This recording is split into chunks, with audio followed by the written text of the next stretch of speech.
¿Estás listo para dar todo, para dejar todo, para tomar tu cruz y seguir a Jesús?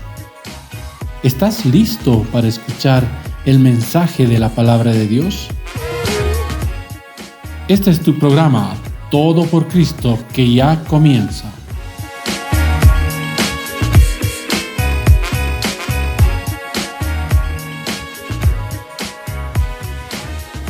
Bueno, esta tarde vamos a desarrollar el tema de verdadera adoración, pero nos vamos a basar en 3 salmos que sí dan un buen fundamento, pero que también se complementan con otras partes de la porción del Nuevo Testamento que debemos observar.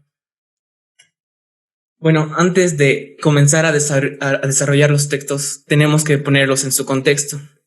Bueno, estos textos forman parte del libro quinto, que comprende los salmos 107 al 150. En esta sección se celebra por la redención y Dios nos trae la memoria a su pueblo de la redención que les hizo en Egipto. Y a nosotros debe traernos a nuestra memoria la redención que tuvimos cuando Cristo murió en la cruz. Para estudiar el libro quinto se lo divide en secciones. La primera sección comprende desde el Salmo 107 al 112, la segunda desde el 103 al 118, que es el Jalel egipcio, en cual los judíos lo recitaban y lo recitan hoy en Pascua.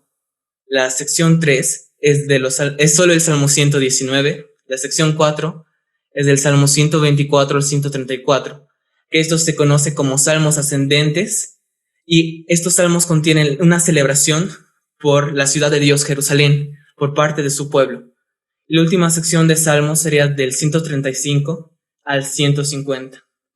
Es importante que cuando meditamos en el libro quinto, debemos ver atrás para contemplar todo lo que tenemos ahora. Lo que hubo atrás es que en los primeros 3 libros que se desarrollaron, hay conflicto y una montaña rusa de emociones por parte de los salmistas, hasta que llega el libro cuarto en el Salmo 90, que es donde empieza a haber consuelo, y ahí es donde se va introduciendo cómo adorar a partir del consuelo de Dios. Bueno, vamos con los salmos ascendentes. Los salmos ascendentes corresponden del 120 al 134. Y estos salmos son canciones que cantaban los peregrinos que marchaban 3 veces al año para ir a adorar en Jerusalén. La razón por la que marchaban estos salmos era para adorar y tener consuelo y refugio, tal como hemos visto que ellos conocían los salmos anteriores y sabían todo el dolor y todas las angustias que tenía su pueblo. Y esto lo podemos apreciar más que todo en el Salmo 121.5, que lo menciona: el Señor es tu guardador. Ese salmo específico hace referencia a los peregrinos, que su misión no era enfocarse en que el camino iba a ser peligroso, porque ciertamente lo era. Tenían la posibilidad de ser asaltados en cualquier trayecto del camino, pero este salmo los ponía la mente en el lugar correcto, que es enfocarse en que ellos van a llegar porque el guardador está de su lado. Tenemos que meditar bien estos salmos en su contexto, debido a que ya que nosotros tenemos el Nuevo Testamento, eso puede darnos una visión más amplia de lo que quieren expresar estos salmos. Y un ejemplo es el Salmo 121 y 1.2, pondré mis ojos a los montes, ¿de dónde vendrá mi socorro? Pero esto también se contrasta con Hebreos 12 del 1 al 3. Así que vamos a proseguir. Bueno, el Salmo 122. El Salmo 122 nos dice: yo me alegraré con los que me decían, a la casa de Jehová iremos. Nuestros pies estuvieron dentro de tus puertas, oh Jerusalén. Jerusalén, que se ha edificado como una ciudad, que está bien unida entre sí. Y allá subieron las tribus y las tribus de Ja, conforme al testimonio dado a Israel, para alabar el nombre de Jehová. Porque allá están las sillas del juicio, los tronos de la casa de David. Pedid por la paz de Jerusalén. Sean prosperados los que te aman. Sea la paz dentro de tus muros y el descanso dentro de tus palacios. Por amor de mis hermanos y mis compañeros, diré yo, la paz sea contigo. Por amor a la casa de Jehová nuestro Dios, buscaré tu bien. El Salmo 122 fue escrito por David, y David lo escribió para que lo cantara el pueblo cuando ascendía a las fiestas santas en Jerusalén. Y específicamente muestra la figura de que cuando se halla entre las 3 murallas, todas las cosas alrededor de los peregrinos contribuyen a explicar las palabras que se cantaban allá adentro, o sea, estos salmos. Primero había una persona que dirigía el salmo personal, mencionaba yo, pero luego había otras 10,000 personas y compañeros que se unían al primer músico y entonaban el coro del refrán. Esta porción la tenemos gracias a Spurgeon. Ahora, el versículo 1. Lo volveré a leer.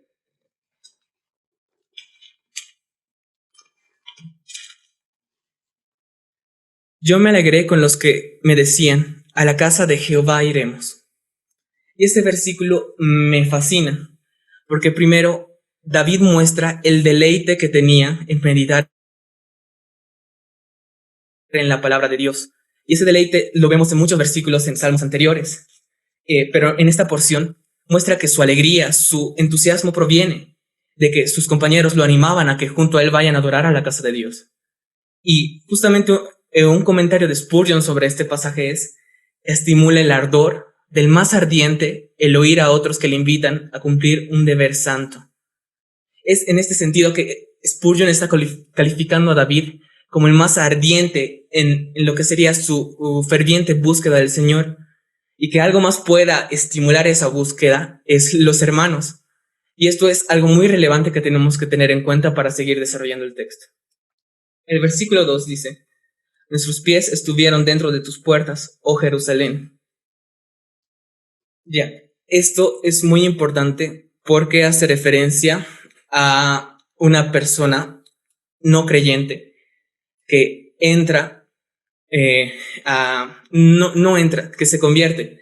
Quiero primero citar este comentario de Edward Payson que dice: así el cristiano moribundo, cuando llega a la última cumbre de la vida, su vista se extiende y empieza a ver la ciudad celestial, puede gritar de gozo al ver su gloria e incitar a los que siguen detrás a acercarse para verla. Y es justamente cuando dice nuestros pies estuvieron dentro de tus puertas, hace referencia al último momento que ellos creían que iban a vivir. Cuando estaban entrando específicamente a esta fiesta en Jerusalén, ellos tenían en mente que Jerusalén ciertamente es un lugar físico, pero los judíos lo tomaban de dos maneras. Tanto respetaban el lugar físico, pero entendían que era la ciudad santa, a lo que nosotros también entendemos hoy. Y es ese sentido, como vimos en el versículo 1, con esa ferviente búsqueda del Señor de David, menciona posteriormente, con ese entusiasmo, que él está entrando y empieza a contemplar la ciudad celestial. Y otro comentario que hizo Edward Payson es respecto a una persona que está por morir. Una persona que está por morir, que es creyente, a pesar de los dolores que tenga, él, como conoce a Dios, su mente está transformada y tiene una visión más allá de lo que se ve horizontalmente. De él, su visión no es que muere y va a acabar ahí. Él sabe que cuando él muera, va a estar una eternidad con su Dios. Y esta alegría, aunque él no sabe cuándo va a morir, pero sabe que su cuerpo ya está en las últimas etapas. Y justo como él sabe que si él muere ese día, él va a estar con su Señor, pero él no puede callar de esa alegría, no puede contener esa emoción. Ahora vamos al versículo 3, dice: Jerusalén, que se ha edificado como una ciudad que está bien unida entre sí. Esto es muy importante porque hace referencia nuevamente a los impíos. ¿Por qué? Jerusalén era antiguamente la ciudad Jebús. Jebús era un lugar en los que los jebusitas, valga la redundancia, cometieron sus abominaciones y donde había todas las miserias que sufren los que apresuran hacia otro Dios. Pero ellos han sido rescatados. Esa ciudad se ha transformado, ha sido convertida en algo totalmente diferente. Y es con este mismo ejemplo que el autor hace referencia a un inconverso que llega a transformarse. Como menciona, Jerusalén que se ha edificado como una ciudad que está bien unida entre sí. Es en el sentido de que esa transformación ha hecho que tanto los creyentes dentro de la iglesia y los recién convertidos tengan una unión muy fuerte, y que más adelante y en otros pasajes vamos a ver que parte del amor de un creyente también es llevar a los hermanos más débiles a adorar, y el adorar conlleva muchas otras cosas. Luego el resto de los salmos menciona que y allá subieron las tribus de Jah, conforme al testimonio dado a Israel, para alabar el nombre de Jehová, porque allá están las sillas del juicio, los tronos de la casa de David. Pedid por la paz de Jerusalén. Sean prosperados los que te aman. sea la paz dentro de tus muros y el descanso dentro de tus palacios. Hasta ahí vamos a analizar las siguientes porciones. Cuando se refieren a tribus, no se refiere que en general había alguien que ordenaba que todos suban, porque ciertamente había alguien que dirigía, pero todos los que subían lo hacían con un deseo ferviente de adorar, y eso debe reflejarse también en nuestras vidas. Y luego menciona algo muy importante, conforme al testimonio dado a Israel para alabar el nombre de Jehová. Cuando se refiere al testimonio dado a Israel, se hace alusión a la redención que tuvieron en Egipcio. Ellos ahí están mostrando que es un motivo muy importante para adorar y que generalmente no lo hacemos o que no lo tomamos por cierto y cuando lo traemos a nuestra memoria son en situaciones especiales como Santa Cena y es la redención. Pero para los judíos le daban un énfasis tan importante. Ciertamente nosotros no fuimos esclavizados en Egipto como ellos, pero nosotros sí éramos esclavos del pecado. Y aunque horizontalmente nosotros creíamos que eso estaba bien según nuestra naturaleza, nosotros mandamos a la cruz a nuestro Salvador. Y por esta razón debería estar siempre en nuestras oraciones. Deberíamos traer a nuestra memoria, pero no con sentido de lástima como lo menciona el pastor Eric, sino con un sentido de estar alegres, que eso nos impulse a seguir la carrera de la fe. Luego menciona pedir por la paz de Jerusalén. Sean prosperados los que te aman. Sea la paz dentro de tus muros y el descanso dentro de tus palacios. Por amor de mis hermanos y mis compañeros, diré yo, la paz sea contigo. Por amor a la casa de Jehová, nuestro Dios, buscaré tu bien. Y esto es impresionante porque habla de la unidad que tenían en comunión todos los hermanos cuando iban a este lugar. Cuando iban a Jerusalén había aproximadamente 480 tabernáculos, pero cuando terminaban de adorar cada uno en los tabernáculos, cuando salían, el mensaje que se daban es por amor por amor a la casa de Jehová, la paz sea contigo. Ellos, después de que adoren en comunión, ellos también buscaban bendecir a los otros hermanos. Ellos no solo se quedaban en adorar, aunque sea ellos solos o con un grupo reducido de personas. Ellos buscaban fuertemente la comunión entre ellos mismos y adorar al Salvador. Ahora vamos con el Salmo 127. Cuando Jehová hiciere volver la cautividad de Sión, seremos como los que sueñan. Entonces nuestra boca me confundí. Si Jehová no edificare la casa, en vano trabajan los que la edifican. Si Jehová no guardare la ciudad, en vano vea la guardia. Por demás es que os levantéis de madrugada y vayáis tarde a reposar, y que comáis pan de dolores, pues que su amado dará Dios el sueño. He aquí, herencia de Jehová son los hijos, cosa de estima el fruto del vientre. Como saetas en mano del valiente, así son los hijos habidos en la juventud. Bienaventurado el hombre que llenó su aljaba de ellos, no será avergonzado cuando hablare con los enemigos en la puerta. Bien, primero quiero dividir este salmo en secciones. La primera sección es lo que hace referencia.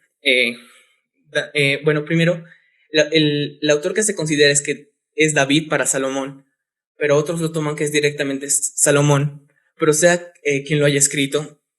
Cuando menciona en el versículo 1, si Jehová no edifica la casa, en vano trabajan los que la edifican. Aquí tenemos que ver primero una palabra que es clave, la palabra en vano. Y resuena 3 veces en el texto original, y nosotros sabemos que cuando resuena 3 veces, es como lo que serían los signos de exclamación en nuestro día. Ahora, los hombres que desean edificar saben que han de trabajar y en consecuencia ponen en ello toda su habilidad y fuerza. Pero que recuerden que si Jehová no está con ellos, sus planes terminarán en fracaso. Si Jehová no edifica, las palabras, no recuerdo, está mal esa palabra, no recuerdo qué era ahí. Creo que ahí falta una H. Las palabras ven, bat y beit vienen todos de una misma raíz que es baná. Y esta raíz baná significa edificar. La palabra ben significa hijo, bat significa hija, beit una casa. Entonces, cuando hace la repetición, si Jehová no edifica la casa, está tomando estas 3 palabras en cuenta. porque no es meramente el hecho de que como lo tomamos de cuando hacemos un plan o una construcción directamente. Este pasaje toma un sentido más profundo de lo que se refiere a una familia. Después dice, si Jehová no guardare la ciudad, en vano verá la guardia.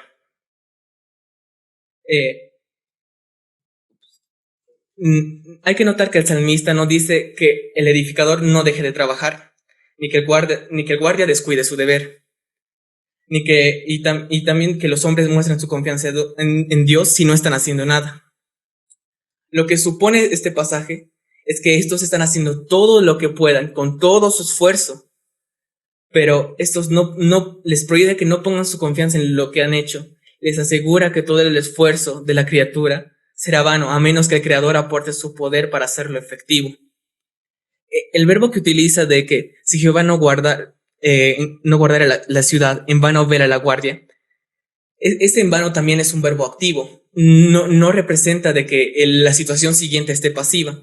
Por eso quiero recalcar de que estas personas, tanto el que edifica como el que guarda, no están sin hacer nada, ni por el hecho de que digan, si no confío en Jehová no lo hagan. En cambio, están haciendo todo lo que pueden, están fervientemente intentándolo, pero este versículo exhorta de que primero miren al Creador y luego las criaturas procedan. Luego en el versículo 2 nos menciona, por demás es que os levantéis de madrugada y vayáis tarde a reposar, que comáis pan de dolores, pues que a su amado dará Dios el sueño. Algo interesante que quiero mencionar antes de esto, que si en el caso que fuera Salomón el que lo haya escrito, es que cuando se refiere a amado, se refiere a como Dios lo nombró a él de una manera muy personal. Entonces esto tomaría un sentido un poco más profundo. Ahora quiero mencionar este comentario antes de desarrollarlo. Pero ningún hombre debe trabajar más allá de su capacidad física o intelectual, ni más allá de las horas que permite la naturaleza. No resulta ningún bien cuando el individuo o la sociedad, de modo forzado, prolongan las horas de trabajo a un extremo u otro del día. Levantarse temprano, comer el desayuno a la luz de una vela o las vigilias prolongadas, quemar el tradicional aceite de la medianoche, es un engaño y una trampa. Trabaja en tanto que es de día. Cuando viene la noche reposa. Los demás animales hacen esto. Y como razas, la pasan mejor que esta angustiosa raza humana. Bueno, primero, antes de desarrollar este pasaje, quiero denotar de que este versículo hace referencia a tres tipos de personas. Una persona avara, una persona orgullosa y una persona que está pendiente de lo que va a pasar en los siguientes instantes y está pendiente todo el tiempo de ello. Y es por eso que quise poner este comentario, porque la persona avara va a estar pendiente todo el tiempo de cuánto dinero tiene, cómo puede obtener más dinero, en qué va a gastar su dinero. Y de todas formas, si él no puede conseguir el dinero que quiere, va a pecar de alguna otra forma para conseguirlo. La persona orgullosa todo el tiempo está pendiente de sí mismo, todo el tiempo está velando por sus intereses. Y es de esa forma en que él utiliza el tiempo. Y la tercera persona, la que hace referencia a que todo el tiempo está pensando qué pasará, es una persona que no confía en Dios y que no está seguro de que sí va a haber un mañana para él. Obviamente nosotros no sabemos si va a haber un mañana para nosotros. También la palabra nos exhorta a que nosotros confiemos en el Señor, y que si llega el mañana, nosotros estemos confiados y agradezcamos a Dios por un nuevo día. Pero si no llega, nosotros vamos a estar alegres en la presencia de nuestro Señor. Pero en cambio, la persona que está al pendiente de su día está pendiente de lo que va a ser incluso dentro de un año. Este sentido toma más de cuando se hacían los cultivos. Es, por ejemplo, de que cuando cultivaba, cultivaba de más para decir que pueda vender más dentro de un plazo más lejano. Pero no era así. Él estaba dando por hecho de que iba a haber un mañana. Él está dando por hecho de que supongamos que no va a llover y su cultivo no se va a echar a perder. Pero es en este sentido de que se menciona a estas tres personas. Por eso es que el pasaje exhorta, por demás que os levantéis de madrugada y vayáis tarde a reposar, que comáis pan de dolores, pues que a su amado dará Dios el sueño. Esto es importante. Quiero mencionar la palabra sueño. ¿Por qué? Porque el sueño, el que nosotros descansemos, tiene mucha relevancia en lo que es nuestra confianza en Dios. ¿Por qué? Porque a veces cuando utilizamos más el tiempo y no guardamos nuestro descanso, estamos invirtiendo cosas que es más para satisfacernos a nosotros. Pero incluso el descanso Dios lo utiliza como una forma de hacernos notar que Él lo está controlando. El que Dios pueda dar descanso, porque esta palabra sueño también significa descanso. Dios puede dar descanso a una persona que ha trabajado en el día y esta persona se regocija en Dios. Pero en cambio, aquí, como hemos mencionado los tres tipos de personas antes, estas personas están pendientes y ellos no tienen descanso porque están yendo por sus propias pasiones. Luego, aquí menciona algo importante, que es en el versículo 3 al 5. He aquí herencia de Jehová son los hijos, cosa de estima el fruto del vientre. Como saetas en mano del valiente, así son los hijos habidos en la juventud. Bienaventurado el hombre que llenó su aljaba de ellos. No será avergonzado cuando hablare con los enemigos en la puerta. Bueno, primero menciona algo muy importante, que herencia de Jehová son los hijos. Y más adelante de este pasaje vamos a ver por qué menciona la palabra herencia. Cosa de estima el fruto del vientre. Y esto es importante porque está dando relevancia. Aquellos que Dios ha llamado a tener hijos son muy bendecidos, pero también tienen una carga muy importante. Como saetas en mano del valiente. Esto quiero mencionar. Las saetas eran un tipo de flechas, solo que su punta podría ser afilada o no, dependiendo de la distancia y la precisión con la que el arquero quiera lanzar. Entonces, como saetas en mano del valiente, así son los hijos habidos en la juventud. Este pasaje enseña de cómo los padres deben orientar a los hijos. Y en el versículo 5, cuando dice, bienaventurado el hombre que llenó su aljaba de ellos. La aljaba era donde era el estuche circular, donde las flechas eran depositadas. No será avergonzado cuando hablare con los enemigos en la puerta. Aquí está dando una exhortación muy importante. Y lo quiero resumir en una frase. Que Dios ha llamado a los padres a que les guíen a los hijos a buscar el camino del Señor y a que les enseñen a adorar a los hijos correctamente. Porque cuando hemos visto en el versículo anterior que ellos adoran primero por el testimonio que tuvieron en Egipcio.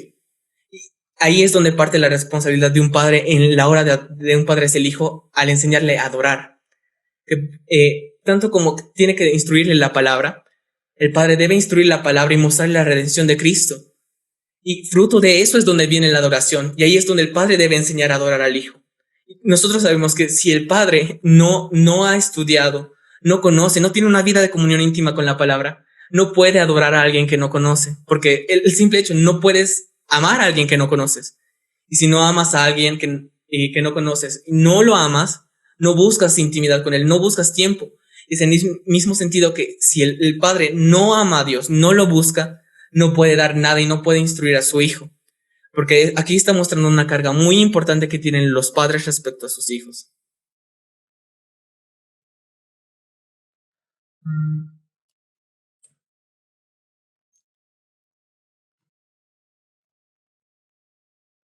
Ya. Aquí está, como les mencionaba antes, pues que a sus amados, en el versículo de que nosotros aprendamos a respetar el sueño, porque eso igual glorifica a Dios.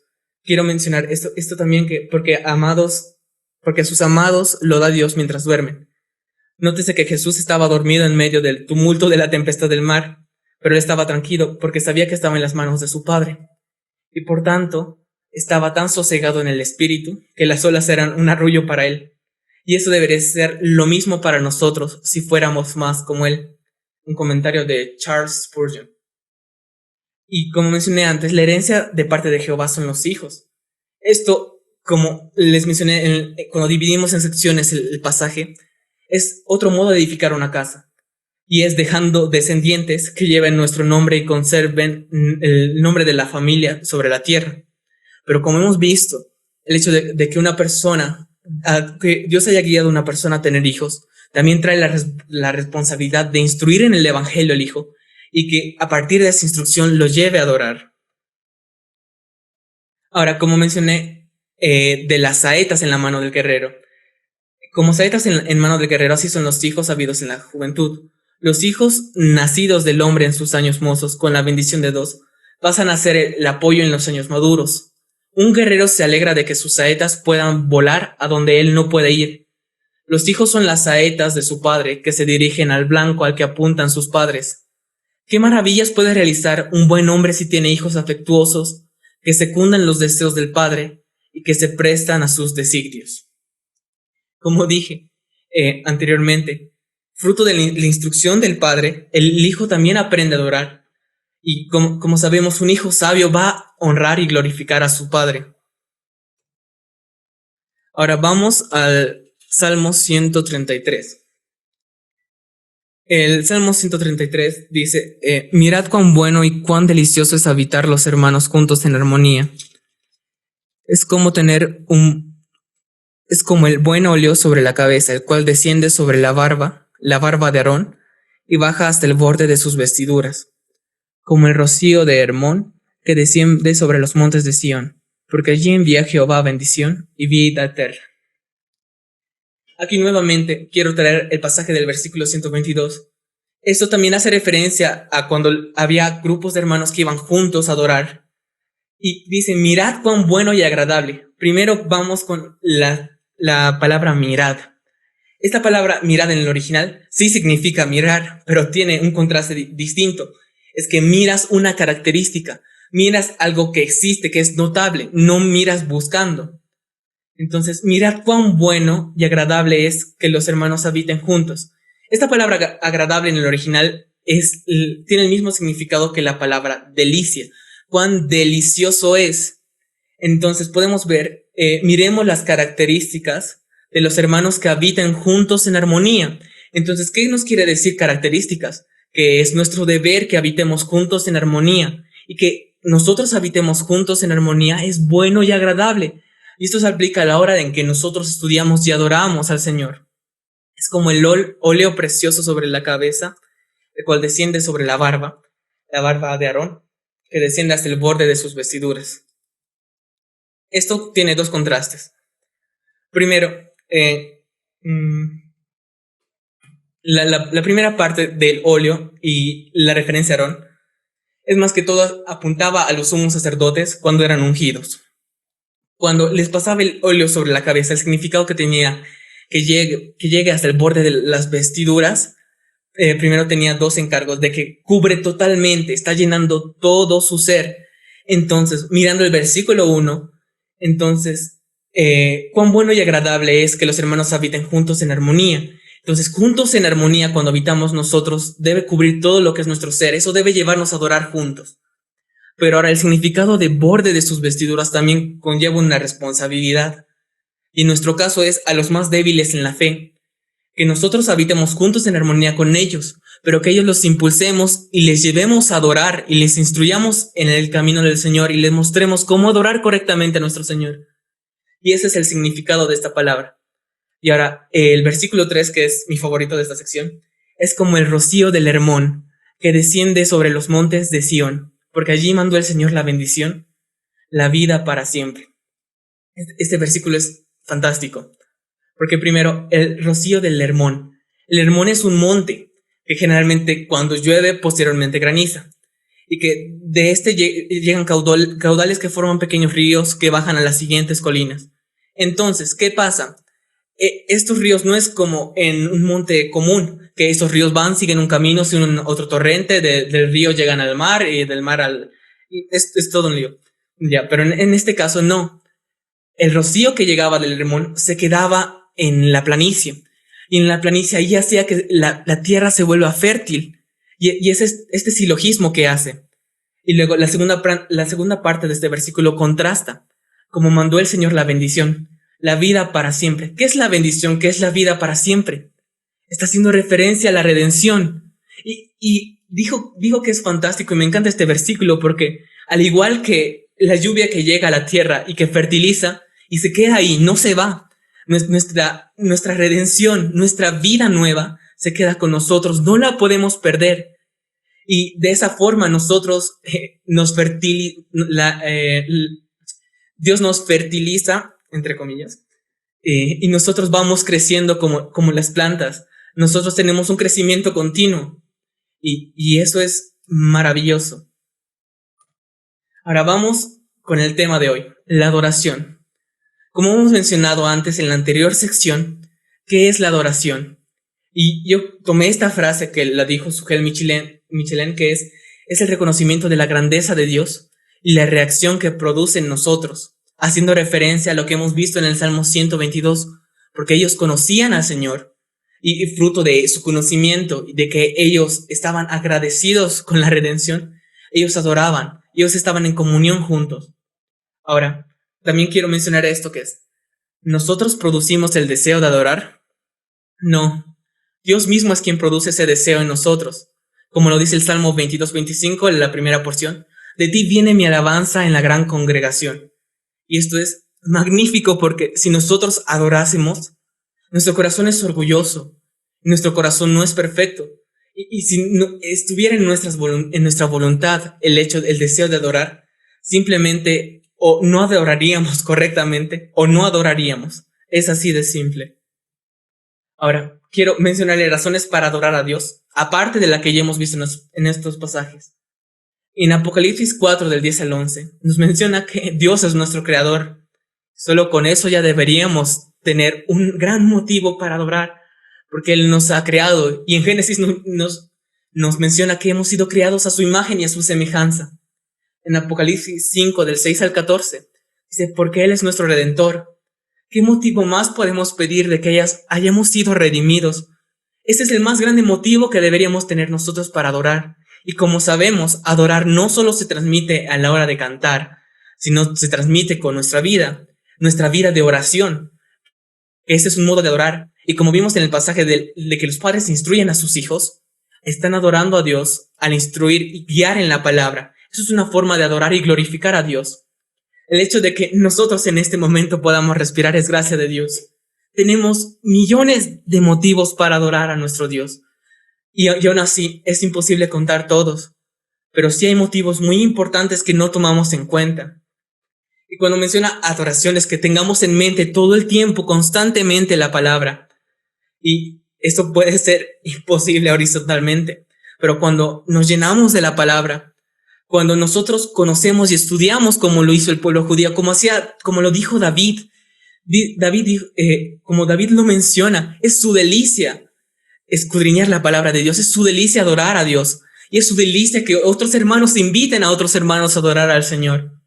Y por eso es tan importante, no debe ser una carga para nosotros, porque primero no viene de nosotros.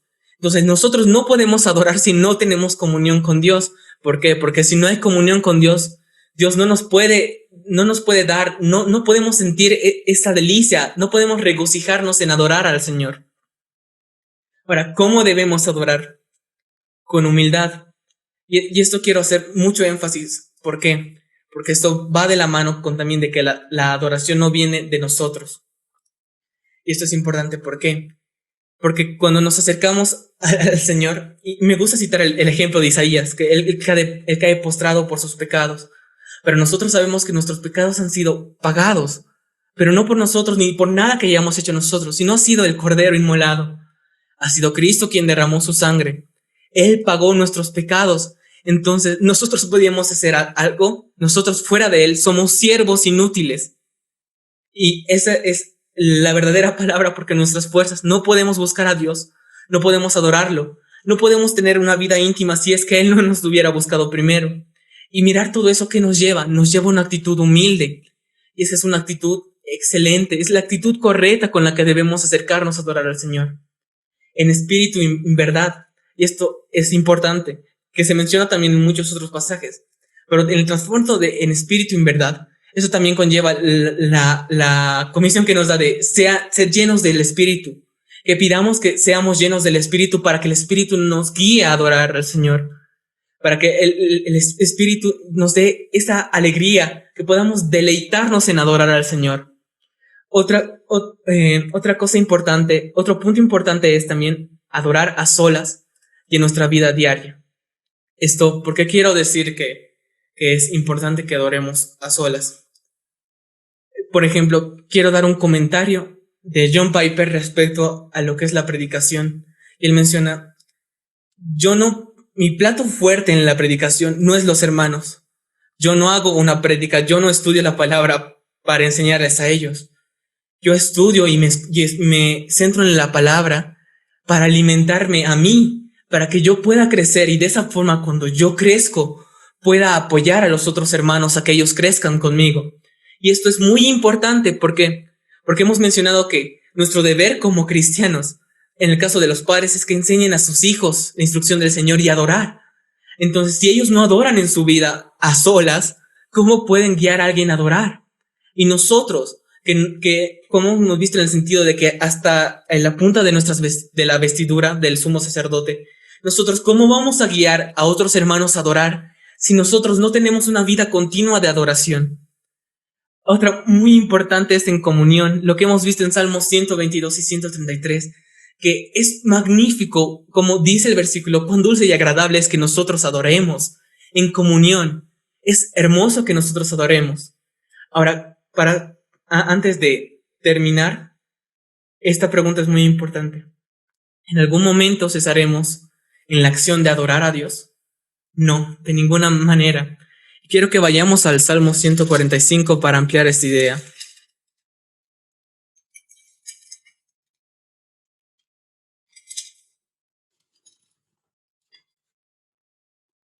El Salmo 145 dice, Te exaltaré, mi Dios, mi Rey, y bendeciré tu nombre eternamente y para siempre. Cada día te bendeciré y alabaré tu nombre eternamente y para siempre. Grande es Jehová y digno de suprema alabanza, y su grandeza es inescrutable. Generación a generación celebrará tus obras y anunciará tus poderosos hechos. Como dice este pasaje, jamás vamos a dejar de adorar. Y es en el mismo punto en que tenemos que tener la palabra en cada momento en nuestra mente. El que tengamos esa palabra nos va a llevar a adorar a nosotros. También el mismo pasaje dice que la herencia, como mencionamos antes, no se va a quedar en nosotros, no solo en los hijos, sino que eso se tiene que ir transmitiendo de generación en generación. Y así es como los judíos lo hacían, y es algo hermoso ver cómo lo hacían ellos. Es que la cabeza de la familia enseñaba a toda la familia a adorar, y eso se transmitía de generación en generación, y era un pueblo que adoraba, y a pesar de todo el pecado que han cometido, como hemos visto alrededor de Salmos, ellos llegaron a adorar. Y eso es muy importante porque, como mencionamos al comienzo, la primera sección de los 3 libros es de aflicción. Es ¿por qué permite preguntan los salmistas, ¿por qué permiten que los enemigos los abatan? Preguntan que si Dios se ha olvidado de ellos. Luego llega el Salmo 4, que es 90, que menciona que Dios es su consuelo. Y luego, al mirar otra vez, al voltear a Dios, pueden ver cuán maravilloso es su Señor, y eso los lleva a adorar. Pero ellos no se quedan así, ellos enseñan a adorar a las siguientes generaciones. Y para concluir, quiero citar esta frase que es, mi adoración comienza con Dios y termina con Dios. El hecho de contemplarlo me lleva a humillarme. Por tanto, me acerco humildemente y veo cuán glorioso es nuestro Dios. En ese momento, mi adoración es verdadera, porque esa es la adoración verdadera, la adoración que comienza con Dios y termina con Él, en la cual yo no intervengo y yo soy el instrumento para adorar a Dios. Yo me acerco a Él con actitud de humildad y exalto sus maravillas, exalto su grandeza. Y esa es la verdadera adoración. Gracias.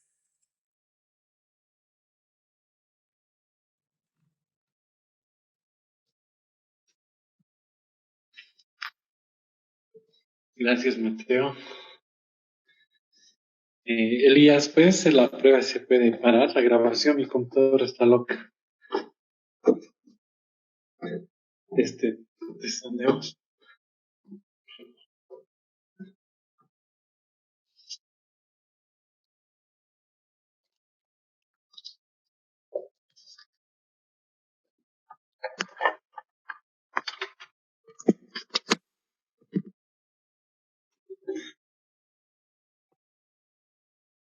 Está apagado tu micrófono, Elías.